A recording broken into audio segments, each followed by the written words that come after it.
खुश आमदीद crypto.pk की इस नई सीरीज डीक्रिप्टेड में यहाँ हम बात करते हैं पाकिस्तान में क्रिप्टो करेंसी, ब्लॉकचेन और एआई यानी मसनूई ज़हानत के मुस्तकबिल पर तफसील के साथ।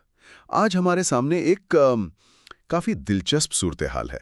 एक खबर सामने आई है, कुछ ज़राए से पता चला है कि हुकूमत पाकिस्तान क्रिप्टो माइनिंग के लिए सस्ती बिजली देने का एक मंसूबा बना रही थी जी। लेकिन बैनुल-अक़वामी मालियाती फंड यानी IMF ने मुबैना तौर पर इस मंसूबे को आगे बढ़ने से रोक दिया है। बिल्कुल, ये खबर गर्दिश कर रही है। तो आइए ज़रा इस मामले को खोलते हैं। ये थोड़ा सा हैरानकुन भी है, ख़ास तौर पर जब हम पाकिस्तान में बिजली के आम हालात सुनते हैं। तो ये मंसूबा आखिर सामने आया ही क्यों? देखिए, बात यह है कि पाकिस्तान का जो पावर सेक्टर है ना, उसमें ख़ास किस्म की पेचीदगी है।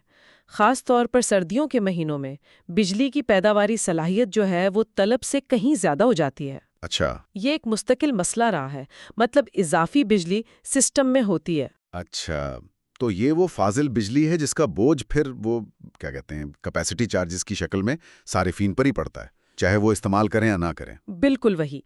इसी मसले का हल निकालने के लिए पावर डिवीजन ने एक तजवीज़ दी थी। जी। तजवीज़ ये थी कि ये जो फाजिल बिजली है उसे कम कीमत पर रियायती नरखों पर उन सनतों को फ़रोख्त किया जाए जो बहुत ज़्यादा बिजली इस्तेमाल करती हैं।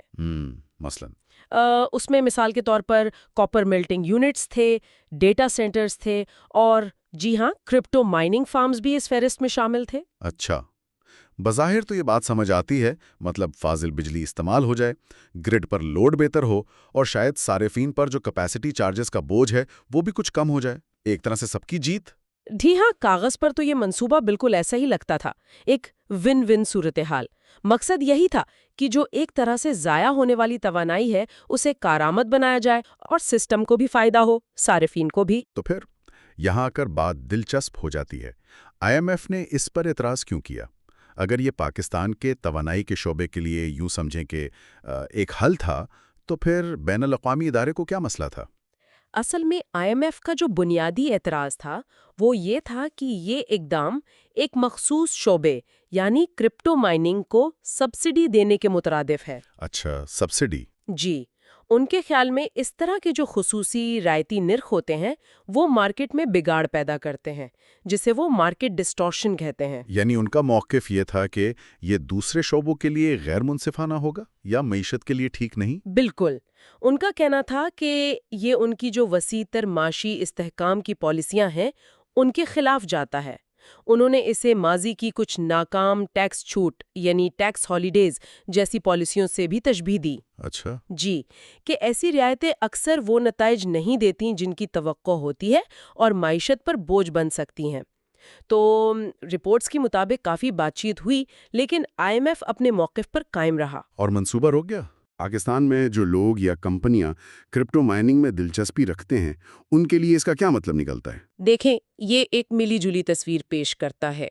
एक तरफ तो ये बात मुस्बत है कि हुकूमती सतह पर पावर डिवीजन जैसी जगह पर क्रिप्टो माइनिंग जैसी नई टेक्नोलॉजी के लिए बाकायदा मतलब सहूलतकारी पर गौर किया जा रहा था। जी, ये तो अहम बात है। ये जाहिर करता है कि इस शोबे की जो सलाहियत है, जो पोटेंशियल है, उसे कहीं ना कहीं तस्लीम किया जा रहा है। लेकिन दूसरी तरफ ये बात बिल्कुल वाज़िया हो गई कि पाकिस्तान की जो तवानाई पॉलिसी है या बड़ी मुआशी पॉलिसियां हैं, उन पर बैरूनी इदारों जैसे IMF है, वर्ल्ड बैंक है, उनका कितना गहरा असर है।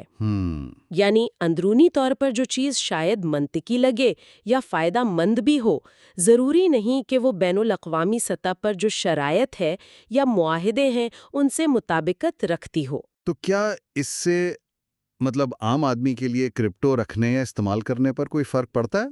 नहीं, देखिए, ये समझना बहुत ज़रूरी है। इस फैसले का बराह रास्त असर अफराद के लिए क्रिप्टो करेंसी रखने, खरीदने या बेचने के कानूनी हैसियत पर बिल्कुल नहीं पड़ता। वो एक अलग बहस है। जी, अलबत्ता ये ज़रूर वाज़ेह करता है कि क्रिप्टो माइनिंग जैसी सनत जो बहुत ज़्यादा बिजली मांगती है, उसके लिए बड़े पैमाने पर कोई हुकूमती मदद, ख़ासतौर पर सस्ती बिजली की शक्ल में सब्सिडी, वो फ़िलहाल मुमकिन नज़र नहीं आती, वो ख्वाब अभी दूर है। तो खुलासा ये हुआ कि पाकिस्तान में नई टेक्नोलॉजीज़ को अपनाने की ख्वाहिश तो है, हुकूमती सतह पर भी सोच विचार हो रही है, लेकिन जो आलमी मालियाती निज़ाम है اور اس کے ساتھ جڑے ہوئے جو معاہدے ہیں وہ اکثر بڑے پیمانے پر عمل درآمد میں رکاوٹ بن جاتے ہیں۔ بالکل، اور یہیں سے وہ بنیادی سوال پیدا ہوتا ہے جس پر شاید سب کو سوچنا چاہیے۔ جی یہ بھی ملک، خاص طور پر پاکستان جیسے ملک، اپنی ٹیکنالوجی ترقی کی خواہشات اور بین الاقوامی مالیاتی اداروں کے ساتھ جو اس کے وعدے یا مجبوریاں ہیں ان کے درمیان توازن کیسے قائم کرے، یہ ایک بڑا چیلنج ہے۔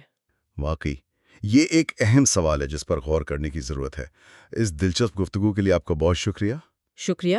اور اپنے تمام سننے والوں سے کہوں گا کہ پاکستان میں کرپٹو، بلاک چین اور اے آئی سے متعلق تمام تازہ ترین معلومات اور تجزیوں کے لیے crypto.pk کو ضرور وزٹ کرتے رہیں۔ اگلی گفتگو تک کے لیے اجازت دیں۔ خدا حافظ۔